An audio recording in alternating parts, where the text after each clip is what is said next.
Good evening students. देखिए हम अपना चैप्टर पढ़ रहे थे the matter in our surrounding class 9। तो देखिए हमने प्रीवियस लेक्चर में पढ़ा था लेटेंट हीट। क्या होता है लेटेंट हीट?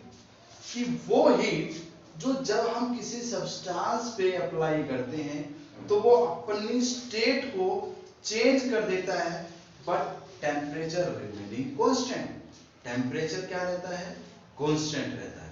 तो देखिए कुछ क्वेश्चंस हैं वो पूछते हैं आपसे कि चलिए आप एक चीज बताइए अभी कि एनर्जी किस में ज्यादा होगी, कुछ मूविंग पार्टिकल्स में या जो रेस्ट पोजीशन में? देखिए जो पार्टिकल आपके मूव कर रहे हैं उन पार्टिकल्स की एनर्जी मोर होती है, इस बात को ध्यान रखिए। जो पार्टिकल्स रेस्ट में है उन पार्टिकल्स की एनर्जी लो, और जो पार्टिकल ज्यादा मूव कर रहे हैं उन पार्टिकल्स की एनर्जी मोर। तो देखिए आपके आगे कुछ क्वेश्चन आते हैं। आपको पता है कि आपका वाटर 0 डिग्री सेल्सियस पर क्या बन जाता है? आइस। अगर हम कहें कि 0 डिग्री सेल्सियस पर ही वो वाटर बन जाए तो उनके बीच में एनर्जी किसकी ज्यादा?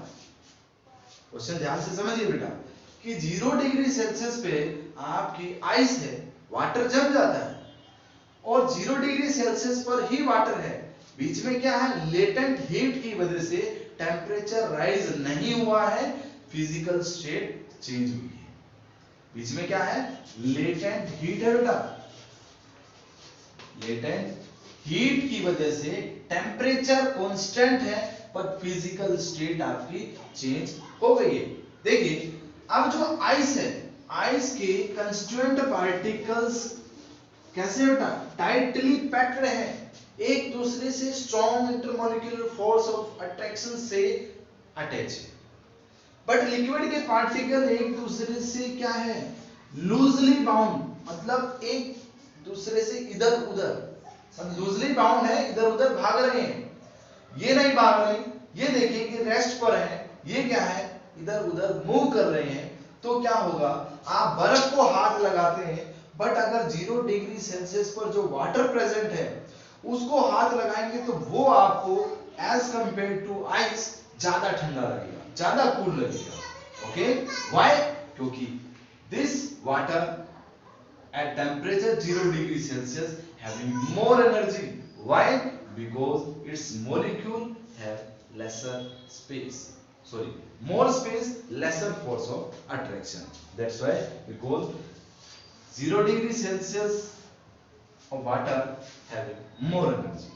Okay? एक क्वेश्चन और आता है, अगर 100 डिग्री सेल्सियस आपके पास क्या है?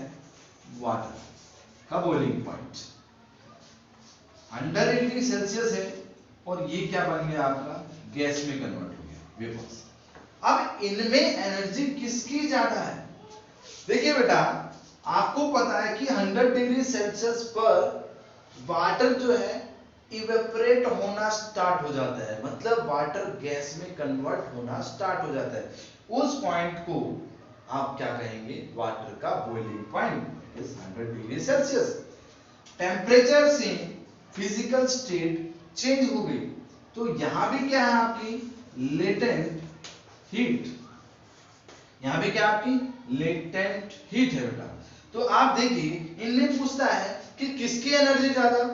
वाटर के जो कंस्टिट्यूएंट पार्टिकल है वो लूजली बाउंड है, बट गैस के पार्टिकल्स इतने लूजली बाउंड, बहुत ज्यादा लूजली बाउंड होते हैं, वो इधर से दूसरी जगह जाते हैं, बहुत ज्यादा काइनेटिक एनर्जी होती है उनके अंदर, और ज्यादा काइनेटिक एनर्जी होने की वजह से वो हैविंग मोर एनर्जी, उनके अंदर क्या होती है? एनर्जी ज्यादा होगी। एग्जांपल लेते हैं, आपने देखा होगा गर्म पानी को हाथ लगाया होगा, गर्म चपाती को हाथ लगाया होगा, बट कई बार आपने देखा होगा मम्मी जब बनाते हैं गरम गरम चपाती, अगर चपाती फूल जाती है और कई बार उसको आप ऐसे करते हैं, क्या नोटिस करते हैं कि एकदम से उसके अंदर से गैस निकलती है, और जो गैस निकलती है वो आपको ज्यादा हर्ट करती है। यस और नो?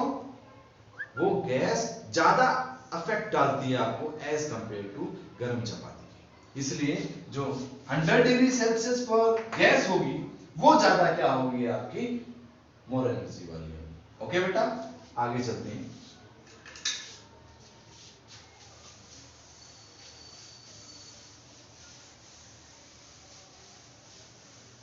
अब देखिए एक कॉन्सेप्ट हमारा टेम्परेचर का।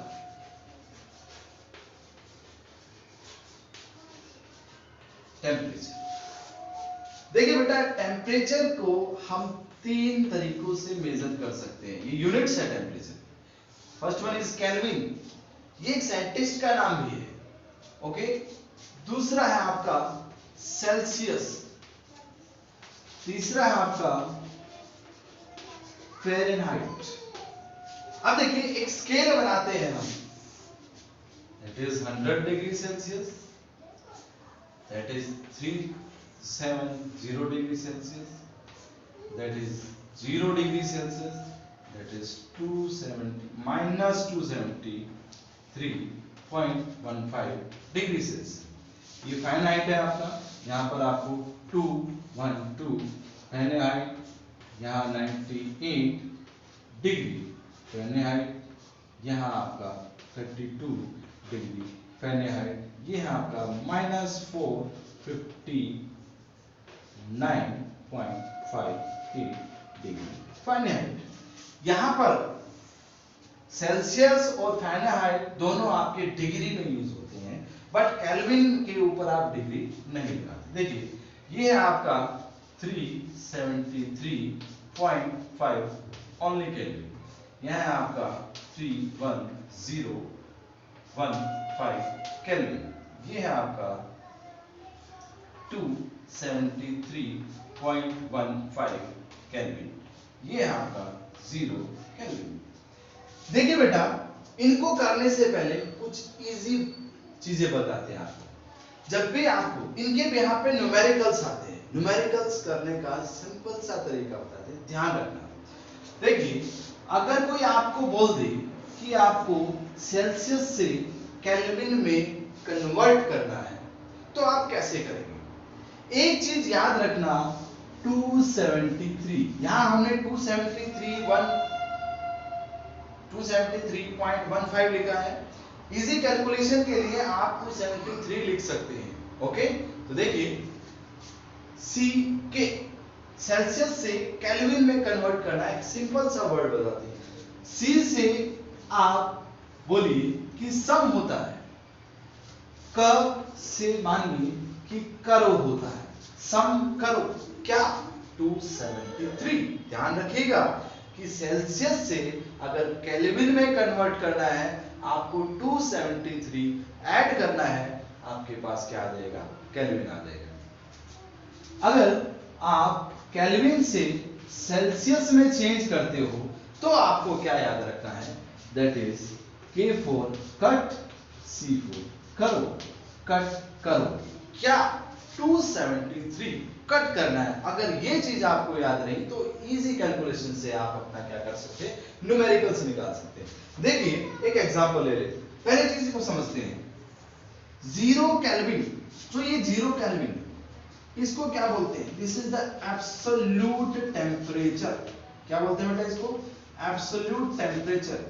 इसका मतलब है कि कोई भी मॉलिक्यूल आपका किस स्टेट में है, बिल्कुल ऐसी स्टेट में है जिनके मॉलिक्यूल्स की एनर्जी बिल्कुल कम है या ना के बराबर है, उस टेम्परेचर को आप क्या बोलते हैं, it is absolute temperature. 0 degree Celsius आपको पता है कि इस टेम्परेचर पर आपका वाटर फ्रीज हो जाता है। 100 डिग्री सेल्सियस आपको पता है कि इस टेम्परेचर पर आपका वाटर बॉयल होना स्टार्ट हो जाता है। 98 degree Fahrenheit, this is the body temperature. कभी आप अपना फीवर चेक करवाने जाते हो तो कभी ये मत बोलना कि हमें 98 डिग्री सेल्सियस फीवर है, नहीं बेटा, 98 डिग्री सेल्सियस तो बहुत हो जाता है, क्योंकि 100 डिग्री सेल्सियस पर तो क्या होता है, पानी उबलने लगता है। ओके, तो हमारा जो बॉडी टेम्परेचर होता है उसको हम फ़ारेनहाइट में यूज करते हैं। तो देखिएगा जो ट्रिक हमने यहाँ पर लिखी है उसको कैसे आपको प्रोसेस में लाना है। देखिए अगर आपका 0 डिग्री सेल्सियस है, आपको दे दिया गया है कि 0 डिग्री सेल्सियस को आपको कन्वर्ट करना है किस में, केल्विन में, क्वेश्चन मार्क केल्विन। आप क्या करेंगे, 0 डिग्री सेल्सियस से केल्विन में कन्वर्ट करना है तो आप क्या करेंगे 273 उसके अंदर ऐड कर देंगे तो 273 केल्विन आपका आंसर आ जाएगा। बिल्कुल इजी मेथड है बेटा। सेल्सियस से केल्विन में सम करो। अगर मान लीजिए यही आपको ये कह दे कि आपको क्या करना है, मान लीजिए आपका क्या है, यही है 273.15 हम नहीं लेते, ओनली इजी कैलकुलेशन के लिए हम 273 ले लेते हैं। तो केल्विन है आपका, कोई आपको कहता है कि 273 केल्विन को आपको 0 डिग्री क्वेश्चन मार्क सेल्सियस में कन्वर्ट करना है। कट करो, यहां लिखा आपने कट करो, केल्विन दे रखा है, सेल्सियस में कन्वर्ट करना है, आपको क्या करना है 273 माइनस कर देना है। 273 यहां आपको गिवन है, आपको क्या माइनस कर देना है 273, आपका आंसर आ गया 0 डिग्री सेल्सियस। क्लियर हो गया बेटा। अब बात आती है कि सर अगर हमें ये बोल दिया जाए, कुछ बच्चों के माइंड में क्वेश्चन आ रहा है कि सर फारेनहाइट में चेंज करना हो तो कैसे करें। देखिए बेटा उसके लिए आपको एक फॉर्मूला याद रखना है कि फारेनहाइट में निकालना है और आपको सेल्सियस गिवन है, तो एक फॉर्मूला है आपका 9/5 इनटू में डिग्री सेल्सियस प्लस 32। देखिए अगर आपके पास ये सिंपल सा ले लेते हैं 0 डिग्री सेल्सियस, आप अप्लाई कीजिए 9/5 इनटू में 0, ये सेल्सियस गिवन है आपको, 0 डिग्री सेल्सियस है आपके पास, आपको फारेनहाइट में चेंज करना है। तो कैसे निकालेंगे, फारेनहाइट का फॉर्मूला है आपके पास 9/5 इनटू में डिग्री सेल्सियस ब्रैकेट प्लस 32। तो आप ये देखिए पहले इसको कैलकुलेशन करेंगे, लास्ट में 32, तो ये क्या है, ये पूरा मल्टीप्लाई है 0 से, तो क्या हो जाएगा 0 प्लस में क्या आया 32, तो आपका आंसर आ गया 32 डिग्री फारेनहाइट। ओके बेटा, इस टाइप के न्यूमेरिकल टेम्परेचर के बिहाफ पे आने वाले हैं। सेल्सियस से केल्विन में कन्वर्ट करना, केल्विन से सेल्सियस में कन्वर्ट करना, या सेल्सियस से फारेनहाइट में चेंज करना। ओके, अच्छे से प्रैक्टिस कीजिए, सब हो जाएगा बेटा। Thank you.